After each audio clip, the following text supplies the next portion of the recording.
All right, so before I start, I just want to say sorry if drawings are kind of bad, but again, I also don't really care about what you think, so you're gonna have to watch my presentation anyway, so here we go.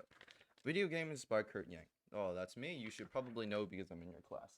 Now, to start, I know you're probably like me, and you'll be sitting at home one day and you'll be playing video games. Now, somewhere in the house, you hear bang, bang, bang, bang, bang. Now, your first thought would be, okay, I think someone's probably breaking into my house. But then your very next thought would be, okay, but I'm playing online. And on top of that, I'm with the boys, right? I'm with the boys. I'm playing live. And these are the boys. Like, I'm sorry if the boys look kind of weird. I'll probably edit the what the actual boys looks like on the screen. This guy looks like a potato and a rhino together. This guy looks like an eggplant. I don't even know what this is. And this guy looks like a elf and a transformer. But anyway, you know that when you're playing a live online game, you can't pause. So this is probably how I would die, right? I'd just get backstabbed. Now, for a non-gamer to look at that scenario, they would be like, dude, you're clearly addicted. Go get some help. There's something wrong with you.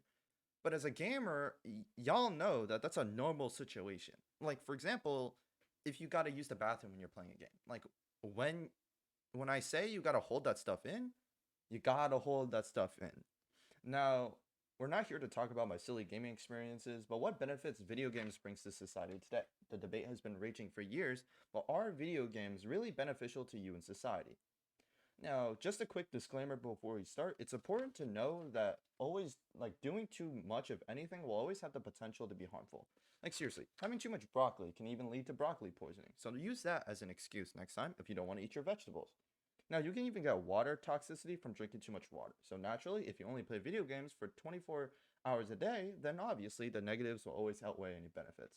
Now, having said that, many studies have actually shown increases in cognitive function after playing video games. In one particular study, had participants play Super Mario 64 for 30 minutes a day for a span of 2 months. Now, afterwards, the brains of these participants saw an increase of gray matter in areas associated with memory, strategic planning, and fine motor skills, compared to those who had not played at all. Now, does this mean if I've been playing Clash of Clans, a strategic battle game, for the last 4 years and got top 10 in the world twice, does that mean I'm like a military genius? Because if so, I'm going to the academies. Now, putting that aside, these are particularly encouraging results considering that mental disorders caused certain brain regions to shrink. Now, this gives the potential to use video games as a therapy in the future. Now, surprisingly, action video games can also cause an to detail, increased attention to detail in individuals. Take a look at the following words on the screen and then yell out what color the word is as fast as you can. So, green, blue, orange.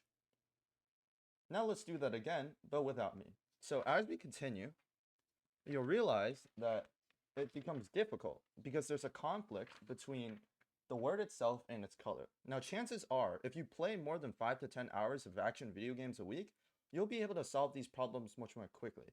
This is because your brain is actually more efficient in regions associated with attention. So all y'all non-gamers out there just been caught lacking. So start playing some video games. Now let's try another exercise.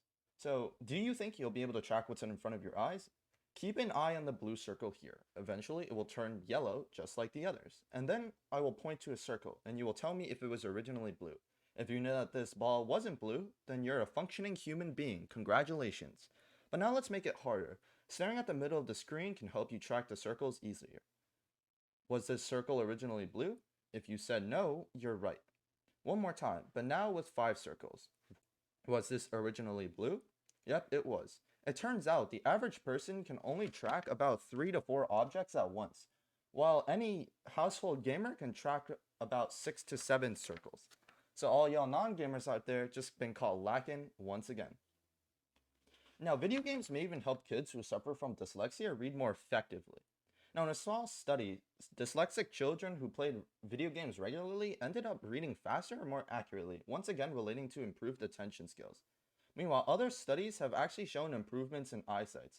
So not only can people see smaller details more clearly, like tiny writings, but they have an easier time differentiating the fine differences and contrast. Now, this is very important because this is one of the first things that start to diminish when you get older.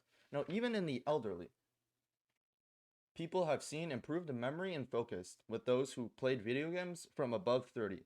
Now, more importantly, specially designed brain teasing video games have been shown to slow down the aging process of the brain by 7 years. This is because that they are cognitively complex and require a lot of mental energy. So if you want to add 7 years to your life, then don't worry about eating healthy or exercising. Just start playing Candy Crush or even Angry Birds or something, and you'll add 7 more years to my life onto your life, and you're giving the devil 7 more years to wait until you can claim your soul. Now, finally, as technology continues to transform medicine, surgeries have been completed with the insertion of cameras and remote control tools. And as these surgeries have very clear parallels to video games with the screen and controlling device, not surprisingly, young doctors with previous exposure to video games showed fewer errors and faster completion than those without. Now, I know y'all are gonna be like, but Kurt, video games are bad. They'll hurt you. Like, shush, shush. It's okay. It's okay. You would know if you paid attention.